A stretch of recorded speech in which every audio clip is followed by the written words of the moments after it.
Okay, spark before fire. I get my pilot, bring my oxygen in. It doesn't need to be a big flame.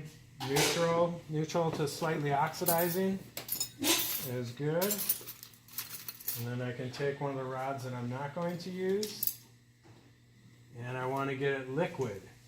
Yeah, that's what we want. Oh, before we do that, we just want to fire polish our ends so that they're not sharp anymore. So when you see the sharpness round out, you can switch to the other side. These are actually pretty big practice rods, but these are the size that I use when I'm like doing goblet work. But you could really probably do them half this size. Would be okay. So I'm fire polishing until I see those edges round out. Don't touch the ends that just were heated, please. Be careful. So how long does it typically stay hot? It's a function of mass. So something that's 6 millimeters will probably still be hot to the touch, like inside of 5 minutes. Yeah. But the more mass it has, the longer it'll stay hot. You're using neutral flame? I'm using neutral. That's neutral. Yeah, I mean, I could be a little bit oxidizing if I wanted to. The thing that you have to be careful about when you start getting oxidizing is you've added more oxygen to your flame, and that flame will now transfer that oxygen into your glass, creating bubbles in your glass if you work too aggressively, meaning too close to the front of your flame. So even though this flame setting is all a function of the same dial settings here, it's colder here than it is here, just by proximity. Okay. So if I work too close to this flame, I can start burning, we call it, burning our glass. You never want to work in your candles. Candles are the no work zone. Basically, especially at the beginning when you're developing your hand skill, if you drift on accident and stick your glass into your torch face, which happens, you ruin the torch, you close off the ports, and it can't deliver the gas anymore. So you never want to work inside of your candles. It's also too violent right there. It's mixing at that point. It's not a evenly combusting flame. So if you work a little bit further back, like an inch, 3/4 of an inch outside of the front of that the front of your candles, that's a better flame anyway. It's not so aggressive. So check out my hand position. I want the rod that's going to become my practice rod. I'm going to put it in my left hand, unless you're lefty. Put it in your right hand, because your drawing hand is your dominant hand.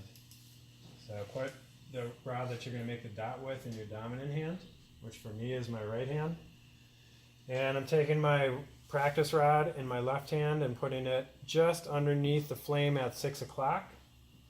So these are flame guides when I'm talking about 6 o'clock, 3 o'clock, 12 o'clock. That's what I'm going to explain as a flame guide.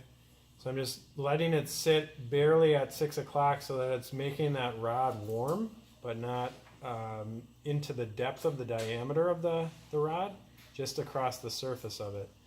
And see what I'm doing with my other one in the meantime? I'm holding it in the flame, right in the center of it, right at the center of the dials, the center of the clock. Okay? And I get that up to temperature so it starts looking white. That's hot.